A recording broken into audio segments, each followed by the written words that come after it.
Thank you so much, Coach Bringle. And I see now why they call him Coach, because coaches always push you past that point where you thought you couldn't go any further. So we have that challenge. We are those people here in this room, and we will do it. We're honored tonight to have with us Dr. Reuben West, who is the vision breakthrough expert. And before he comes, I would like for his family to please stand. I see his father, his uncle, his aunt, his wife, anyone related, his nieces and aunts, sisters, family, aunts. This is a young man I knew before he was born. And all his life, it was obvious that he was destined for greatness, because no matter where he was going to catch someone's attention. He might do it with a little mischievous act. He might do it with a hilarious joke. He might do it by saying something so profound in Sunday school that you're still sitting there trying to understand where that came from. But all that was a part of what God had placed in him to be a blessing to his village. And his village has been in many places, not just in Topeka, Kansas, but everywhere he has gone, he's left his imprint. And because of that, we can celebrate his testimony tonight. So at this time, we present to you Dr. Reuben West.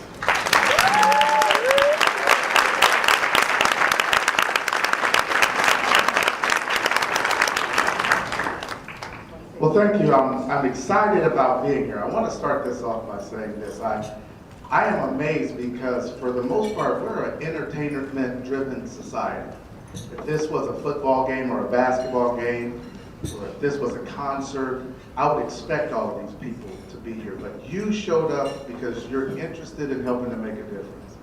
You showed up because you're interested in the education of our future. And so the first thing I want you to do is give yourselves a hand for taking the time to come out and support this effort. Thank you.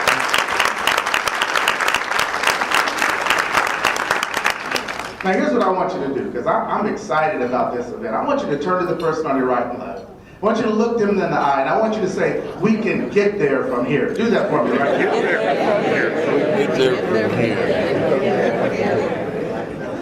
I was amazed at that sagacious statement that she declared, that we can get there from here.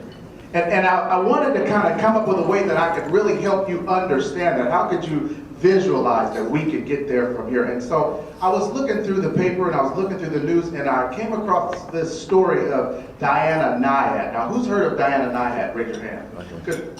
Diana Nyad swam from the rocks of Cuba to the shores of Florida.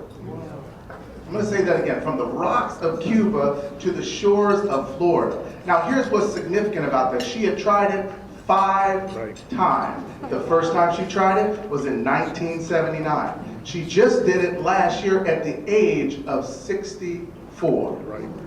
64 years of age. And I thought, what would make a person think that if they couldn't do it back in 1979, if they had tried 4 additional times, what would make them think that they could do it now?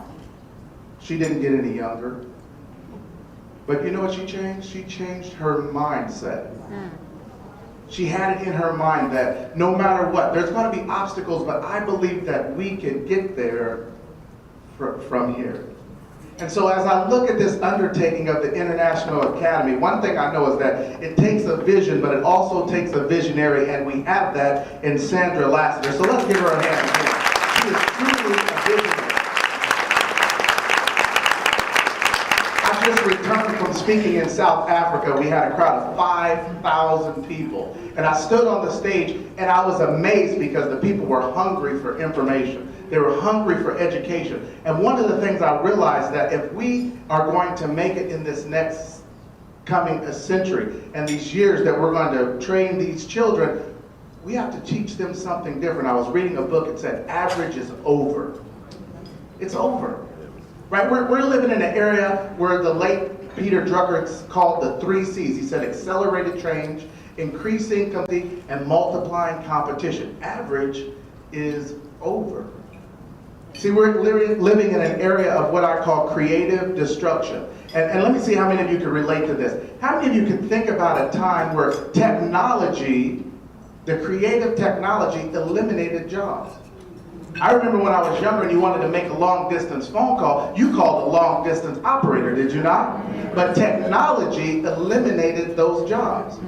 I remember when we wanted to go on a trip, we would look up a travel agency and we would give them a call. But now we have Expedia and all these travel sites. Guess what? Technology eliminated those jobs. In Bloomington, Illinois, I was talking with a gentleman. His name was Roy. Roy was one of the sanitation workers. And they used to have 3 to 4 people on each truck. And then somebody came up with a brilliant idea. They said, wait a minute, we'll redo the trash cans, we'll redo the trucks, and that's exactly what they did. And now here's what happens. One person in the truck drives down the street, the arm reaches out, dumps the trash, puts it back. 3 people lost their jobs.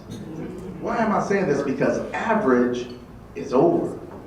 See, if we're not teaching them to think beyond the way they thought before, it's not going to work. And so fortunately for me, that even though I had some setbacks, I had some people who saw me just a little bit differently. See, I can relate with ETP, East Topeka Pan. I could relate with the judge. Because I had a teacher who told me that I would never amount to anything. And the reason she said is because I was left-handed. She said, Ruben, if you can't switch from being left-handed to right-handed, you'll have no place in this society. She was a 3rd grade educator. She said that being left-handed was the mark of the devil. That's exactly what she said. And here's the thing, I tried to switch. I remember sitting at home trying to write with my right hand and I felt out of place. Albert Einstein said this. He said, if you judge a fish by how well it climbs a tree, it will live its whole life thinking it's stupid. ETP, you're not stupid. Judge, you're not stupid. They judged us wrong. How many of you have ever had somebody told you what you couldn't do or couldn't be or couldn't have? Raise your hand. And so people always have a judgment for us. Dr. Carter G. Woodson in his book, he said, if you can determine what a man shall think, you never have to concern yourself with what he will do. And if you can make a man feel inferior, you never have to compel him to seek an inferior status. He'll seek it himself. And if you can make a man feel justly an outcast, you never have to order him to go through the back door. He'll go without being told, and if there is no door, his very nature will demand one. See, we live in a society where we're told more about our limitations than our possibilities. And every once in a while we meet a wake-up artist. I remember meeting a wake-up artist when I was in Wichita, Kansas. It was a nurse named Dwidden Blackman. And she said, Ruben, there's something about you, there's something special about you. I said, yeah, I'm left-handed. What's the matter? She said, no, there's really something about you. She said, you come into work, you have this work ethic, you go back and forth, people love you, but you can start your own business. I said, that's one of me. I don't have a degree in business. I don't know how to start. She said, Ruben, you can start your own business. People will listen to you. I said, really? And I thought about that. And my question for you is, what is it that you could tell to someone else to help them wake up, to bring them to life? She was a wake-up artist. And every day I saw her, she had a smile on her face. Earl Montefiore said, an enthusiastic smile at the right moment may act like sunlight on a closed-up flower. It just might be the turning point in a struggling life. And what she didn't know at that time is I had a struggling life. I had recently went through a divorce. And the reason that I worked so hard is so nobody would know it. I just wanted to stay busy. I didn't want to go home and sit at home and think about my children and wonder if they were thinking about me. But every day she said, Ruben, there's something special about you. Ruben, people will listen to you. And so one day she said that to me. I said, wait a minute, what if she was right? What if they would listen to me? And so I decided to try that. I called my friend Kevin. Kevin, raise your hand. That's my friend Kevin right here. I had an idea. I wanted to start this medical staffing company. I said, Kevin, we're going to start this company. He said, what's it going to be? We're going to be staffing people and sending them to hospitals. He said, great. What do you do? I said, I need you to quit your job. He said, okay. I was like, oh my God, he does listen to me. He's listening to me.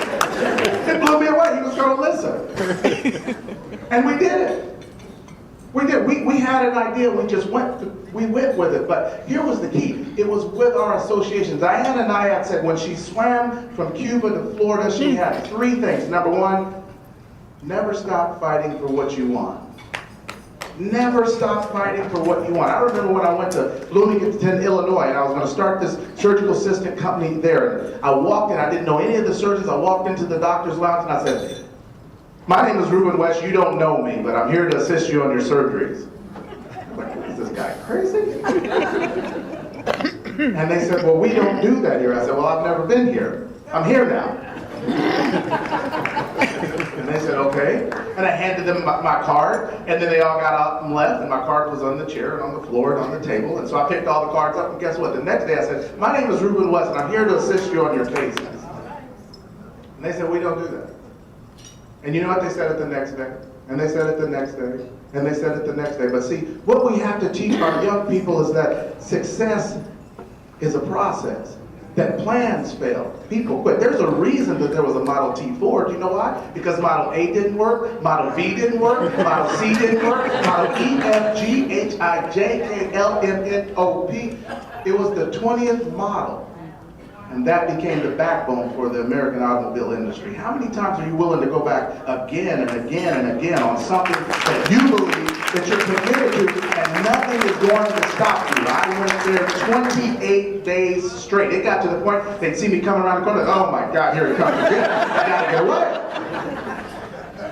But you know what? I believe this. I'm going to ask you this. How many of you have ever had an idea for a product or a service or some kind of invention, and you thought it was a great idea, but you didn't do anything, and then 3 months later, 6 months later, a year later, 2 years, you saw that very same thing? Raise your hand. See, I believe that that's our inheritance.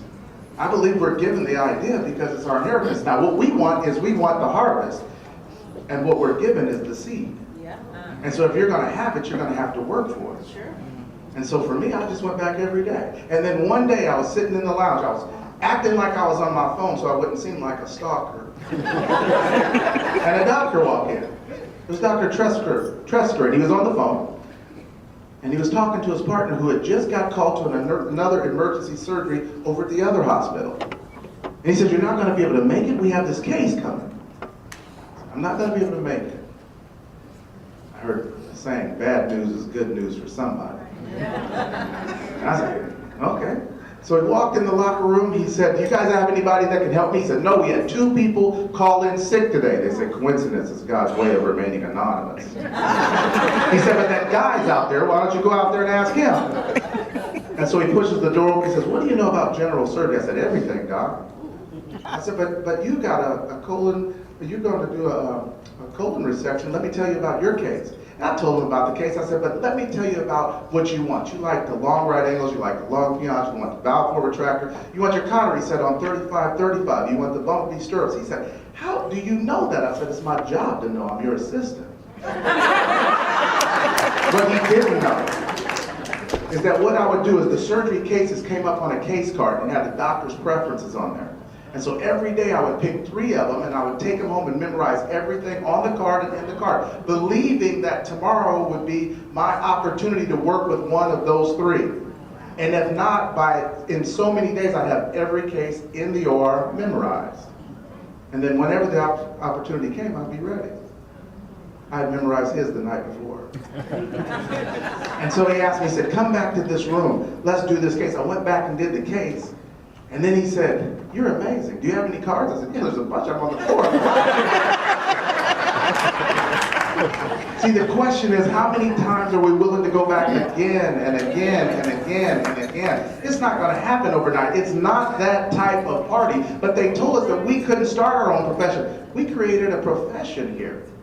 The surgical assistant profession did not exist. I have a copy of our textbook that we wrote back there. We have a 6-disc DVD series. We implemented it in Wichita and in Kansas City. We're now in Illinois. I mean, we had an idea, and we had to build it from the ground up. We got it in the form of a seed. we had to create the harvest. And in order to do that, you have to be willing to go back again and again and again. Are you going to fail? Yes. What would make somebody want to swim 110 miles, 55 hours at 64 years old? She believes she could. What would make somebody at 65 years old say, wait a minute, we're going to start an international academy? Jim Rohn said, if the why is strong enough, the how doesn't matter. Why? Because she has a commitment to help the youth. She has a commitment to help the children. She has a commitment to make a difference. See, that's why you're here, because you're here a part of that commitment. I believe that we all have some kind of gift, some kind of skill, some kind of talent that we can use to help someone else's life be different. We're all wake-up artists. Edwina Blackman, she's an RN, she's a nurse. No, she's a life wake-up artist. She woke my life up. And so now here we are today wondering, what can we do in the future to make a difference for the people who are coming after us?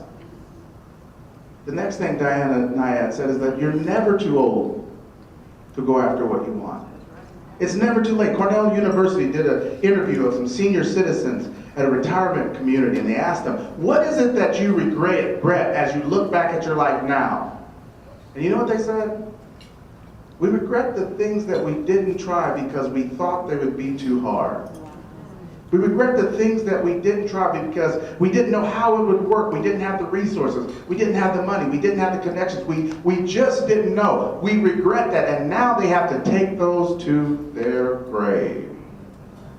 I made up in my mind that if I'm given the idea, I'm going to follow through on the idea. When I had an idea for the martial arts school, I just wanted to make a difference in the lives of some youth. And so I just took a chance. I just started it out. I knew what it was like to want to start a school. I just wanted to make a difference. And so it didn't work out right. We was at 4 different locations. I had 5 different partners. But then here's what happens. Henry David Thoreau said, if you advance confidently in the direction of your dreams and endeavor to live the life in which you have imagined, you will meet with a success unexpected in common hours. You will put some things behind you, past and invisible boundaries. New, universal, and more liberal laws will begin to establish themselves around and within you. Or the old laws will be expanded and interpreted in your favor in a more liberal sense. And you will live with the license of a higher order of being. That's the kind of person that would walk into a doctor's lounge and say, I'm here to be your assistant. That's a license of a higher order of being. That's the kind of person who would say, wait a minute, I want to be a judge. That's a license of a higher order of being. That's the kind of person that, wait a minute, I'm going to start an international academy. And you'll live with the license of a higher order of beings. And so I've been fortunate because I make the connections. The last thing she said, the number 3, she said, you know what, it may look like a solo event, but it's a team thing. See, a lot of times when we see people up performing or we see people standing on their own, they look like a solo event, but what she said, it looks like a solo. It's a team thing. She said that even though she was swimming, she had divers underneath her looking for sharks in the water. And so I know that Sandra Lasser is going to need some divers in the water. Yeah. Because there's sharks out there. How many of you know there's sharks out there? Raise your hand. Right? They're out there. See, I remember not too long ago, Maya Angelou, marvelous Maya Angelou, passed away. And I remember this interview that she did with her mentee, Oprah Winfrey. And Oprah asked her, Maya, when you're standing up front, are you nervous? I saw you when you delivered your speech on the Pulse of Morning at the inauguration of William Jefferson Clinton. And I want to know, were you nervous? You're up there all by yourself. And she said, no. She said, we all have the ability to call our ancestors from eternity. And so as she stood up there and spoke with prophetic profundity and eloquent elegance, and she recited her poem, even though Congress was behind her, and the Supreme Court was behind her, and the president-elect was behind her, and the crowd was in front of her, and the world was watching, she said, I'm not nervous. Because I can call people forth to stand here with me. So as I stand up here right now looking at all you ballers and shot callers, I should be nervous, but I'm not. Because I'm like, fine, I can bring some people with me. And right now I would like to ask Dr. King, what would you say about this sagacious statement that we could get there from here? I believe Dr. King would say, I'm here to remind you of the fierce urgency of now. I believe it's summed up in the words by the poet who is unknown but not unwise when he said, we have only just a minute, 60 seconds in it. Forced upon me, can't refuse it, didn't seek it, didn't choose it, but it's up to me to use it. I must suffer if I lose it, give account if I abuse it, just a tiny little minute, but eternity is in it. That's now.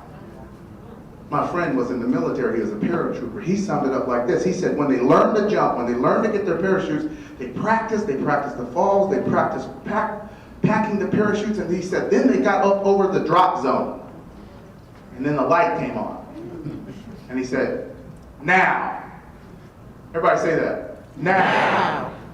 And if you didn't jump, they gave you a size 10 persuasion. He said that's the fierce urgency of now. Perhaps that's why Dr. King's second book was entitled Why We Can't Wait. Perhaps that's why he declared to our government that we're not going to receive our rights gradually. We're going to fight for our rights right now. But here's the thing. You don't have the sense of urgency if you're blind to the state of emergency. And make no mistake, our education system is in a state of emergency. Whenever they're doing testing on third graders to see how many prisons to build, I'm going to suggest that we're in a state of emergency. And so people are waiting to see what is the best thing to do, what is the most appropriate thing to do, what is the right thing to do. Hey, you know what? We don't have to get it right, we just have to get it going.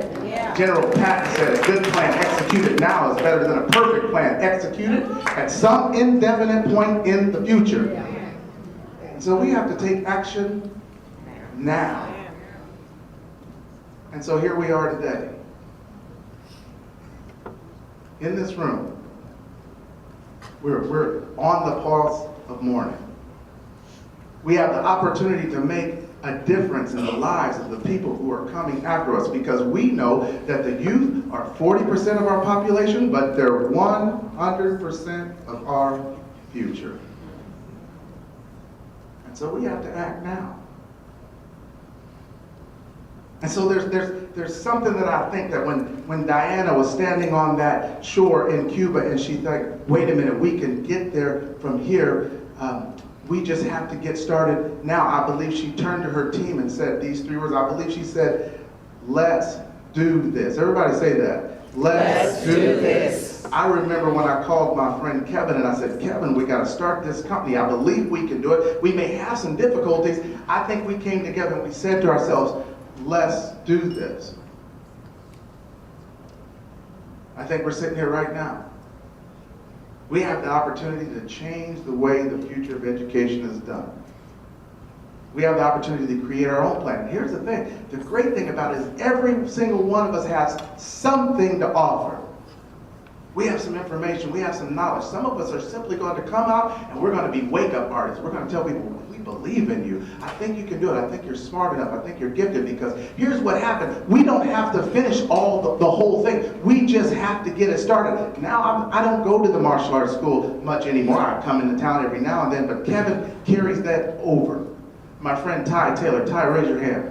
Ty is from Kansas City. He went through our surgical first assistant program that we started. We left the area. Ty took it over. He's now the regional director in Kansas City and Kansas in surgical first assistant. Give him a hand.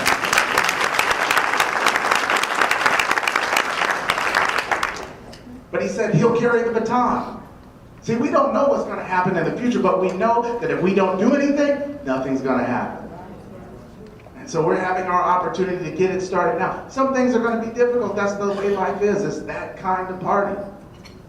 Sometimes we're just going to have to laugh at ourselves and get back up and go back in and do it again. It's going to be hard because we're embarrassed. I faced that firsthand. I remember there's my junior high school assistant principal, Mr. Palmer. Mr. Palmer, raise your hand. See, what's interesting is we remember things that they don't remember. Now, I don't know if he'll remember this. My father will remember this, but my father worked at Goodyear Tire and Rubber Company. He worked at night, 11 to 7. And one day I needed a ride to school. But when he got off work, he just had his work clothes on, he looked bummy, we had this old van, it was loud and it was noisy, and he said, I'll give you a ride. I said, Dad, you can give us a ride. It was me and my friend. I said, give us a ride, but whatever you do, don't pull up in the park. Stop back here, because my friends are out there, and everybody's standing out, the buses are here, just let us off right here. But I said, that's ridiculous, come on, get on. And so he pulled our van up into the front of the school. Now, it wasn't the fact that it was loud and noisy. That was just one thing. What was the problem was my mother had backed the van out of the driveway with the passenger door open and knocked the door off. So now the door just sat on there. It really wasn't affixed on there. It just sat on there. And my friend was in the back and he didn't know that the door was just set on there. And so we pulled up in the circle drive, which I asked him not to do that anyway. And my friend, John Funk, opened the door and the door fell off.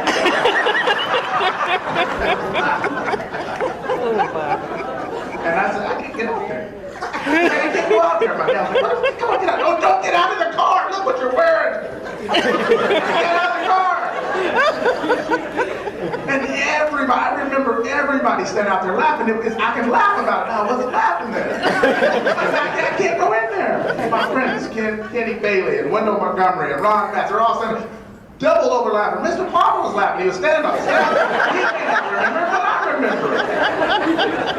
And I got out and I had my hand down and I said, look, I just want to go to in-school suspension today. I'm not in trouble, but if you don't let me go in there, I'm going to be. So just let me go in there. There's times in life where we just have to laugh at ourselves. We just have to give back and go at it again. You know, Brene Brown wrote this book, it's called Daring Greatly, and she said, nothing has changed my life more than realizing it's a waste of my time to evaluate my worthiness by weighing the reactions of the people in the stands. Thank you. You know, there's a lot of NFL players and NBA players and hockey players, and they'll listen to the referees, they'll listen to the coach, they'll even listen to the other team members, but you know who they're not going to listen to? They're not going to listen to the people in the stands. They're not going to listen to the people on the sidelines that tell you you can't do it. We shouldn't listen to the people who tell us you're not smart enough, you're not good enough, you're overqualified, underqualified, too heavy, too dark, too light, you're not going to work, you don't speak right, you don't look right. Why would we listen to them? We cannot evaluate our worthiness by weighing the reactions of the people in the stands. That we have to have a level of boldness and confidence that defies logic. Someone one day said, we're going to go to the moon. That defied logic. We can pick up our phones right now and see the people on the phone. That was the Jetsons when I was younger. We're doing it. That's crazy. That doesn't make sense. I just seen on the internet, a 12-year-old kid just made $150,000 on the internet selling bow ties. Why? Because he didn't have anybody who told him he couldn't do it. He's just doing it. See, sometimes we just have to step out there. Sometimes we have to be wild. Sometimes we have to do things that people won't believe. I believe it was the late Steve Jobs that said, here's to the crazy ones, the misfits, the rebels, the troublemakers, the round pegs and square holes, the ones who see things differently. They're not fond of rules and they have no respect for the status quo. You can quote them or disagree with them, glorify or vilify them, but the one thing you cannot do is ignore them. Why? They change things. They push the human race forward. And while some may see them as crazy, we see genius because the people who are crazy enough to think that they can change the world are the ones that do. Today, we will change the world. We have an opportunity today to make a difference in the lives of young people, one at a time. And when we make one change in one life, we change the world. I heard a quote that said, to the world you may be one person, but to one person you may be the world. Today, in this room, we have the opportunity to be the world to one person. On your table is an envelope. This envelope is our opportunity to make a difference in the lives of the people who are coming after us. See, we understand that it's not what we leave for our children, it's what we leave in them. Today, we have the opportunity to plant the seed and leave something in them. And so what I want you to think about is, what is it that you can give to this effort that would help us make a difference in the lives of someone? What is it that you're willing to give? What is it that you're willing to share? That if you just plant this seed, sometimes you won't know what all it does. I don't know. But sometimes there's people who will call me and say, Reuben, when I heard you speak, it just triggered something in me. It made me want to get busy. I realized that I passed over opportunity after opportunity. I had idea after idea. I didn't know how it was going to work. I just didn't do anything about it. But when I heard you speak, it moved me to action. Today we have the opportunity to take action. And that's what we're going to do. And collectively, we're going to change lives. I want to leave you with this quote by Chuck Palahniuk. He said, if you knew that your life was merely a phase, a short segment of your entire existence, what would you do knowing that nothing real was at risk? How would you live? He said, you'd live a gigantic, bold, fun, dazzling life. He said, you know you would. He said, that's what the ghosts want us to do. All of the existing things that they can no longer do. My name is Reuben West, reminding you to live your best life and do it now. Why? Because you only get one. Thank you.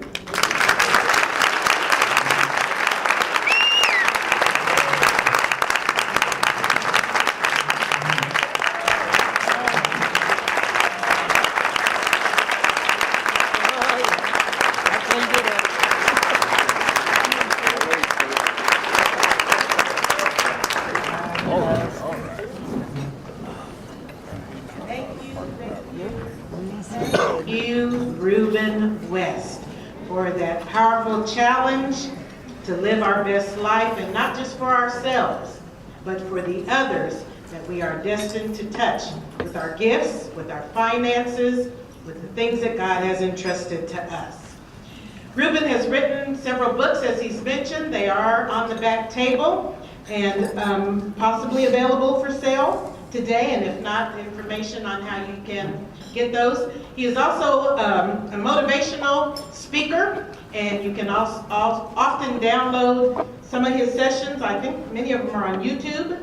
And so when you need that boost, or if you felt that stirring of the challenge to release your gift, let it break through, then when you go home tonight, listen to a little bit more Reuben West, and I think you'll get exactly what you need.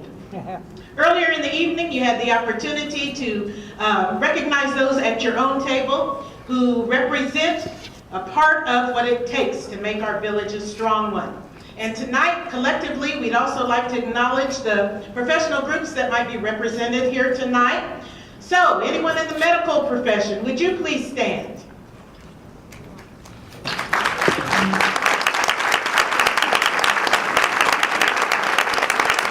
Thank you for the healing that you bring to our village. Those of you in social services profession, would you please stand? Social workers, counselors. Thank you. Thank you for what you offer to our community. Those of you in the educational profession, would you please stand with me?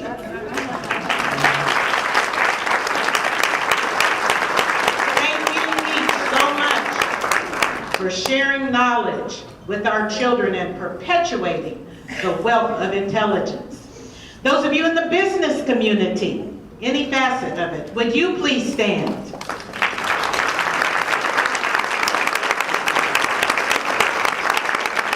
Thank you for providing the material resources that we need to maintain the commerce within our village.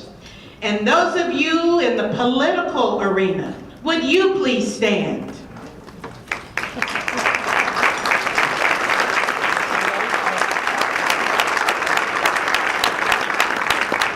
As an old English teacher, the root of the word politics is people, person. All right, so you represent each individual person in this room. And we're able to accomplish the great things that we're charged to do because you, as an individual, can represent what we stand for as a village. So we thank you on tonight.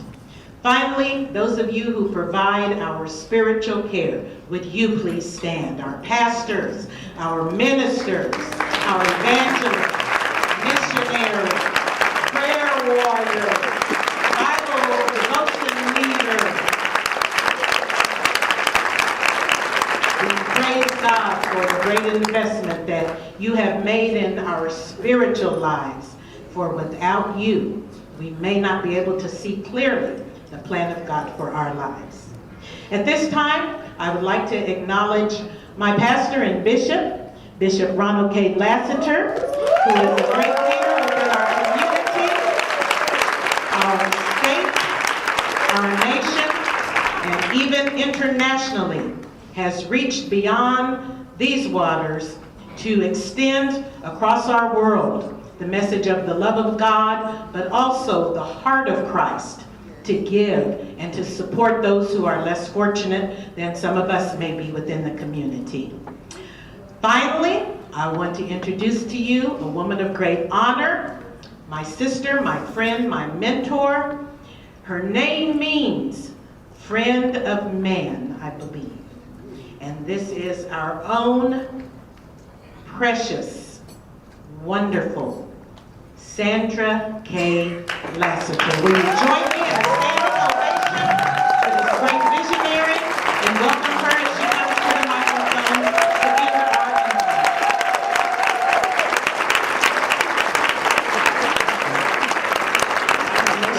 I want you in this house today, to remain standing. I'm going to be as fair to myself as I have to these other people, about 5 to 7 minutes. All right, but I want you to give my God, and he may be your Lord. He may not be, but he's a God that has created all of us for purpose. That's what I believe. I want you to give our Lord a hand.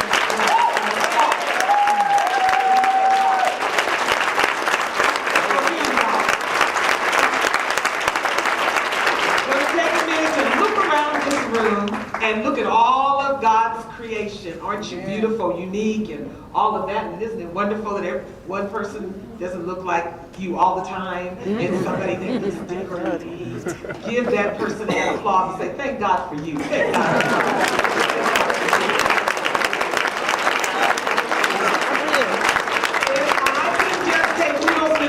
You have a seat, just a few minutes. Thanks. I am so blessed that you are. We are all so blessed that you're here tonight. And we want to say thank you again for our Tennessee Town NIA President, Mr. Michael Bell. Thank you again. We thank you, Dr. Ben Martin, one of our grant writers. We thank you again. And for all of you that are here tonight, we thank you again. Thank you, thank you, thank you for coming. Thank you for being a Cheerios kid and you rise to the top no matter what anybody else thinks. I am so blessed because some of us that were counted out are once again counted in. Amen. Now, they've named persons that are in the, in the community, educators, medical people and all that, but all of you in the house, I believe you're somebody's mother, somebody's father, somebody's cousin, somebody's grandmother, somebody's uncle, somebody's somebody. So since you're here tonight, everybody who is somebody, I want you to stand up again and just give them a applause. Thank you, thank you, thank you. You are somebody.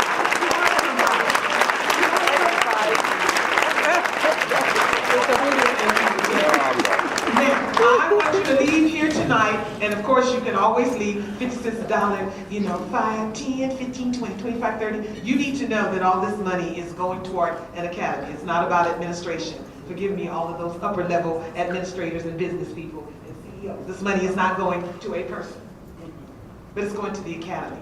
You need to know that. Marlene Construction, they're not in the house tonight, but we thank God for Marlene Construction and Trainer Architect. And as God has given us this design, he gave us a design that this is like Joseph's coat of colors. We invited the Kickapoo. I don't know if Paula made it tonight. She said, I want to come and represent myself. The Potawatomi there, Mr. Steve the Mexicanos, the Chicanos. I like the Euro-Americans. I like the African-Americans. And all of you that God has created for purpose.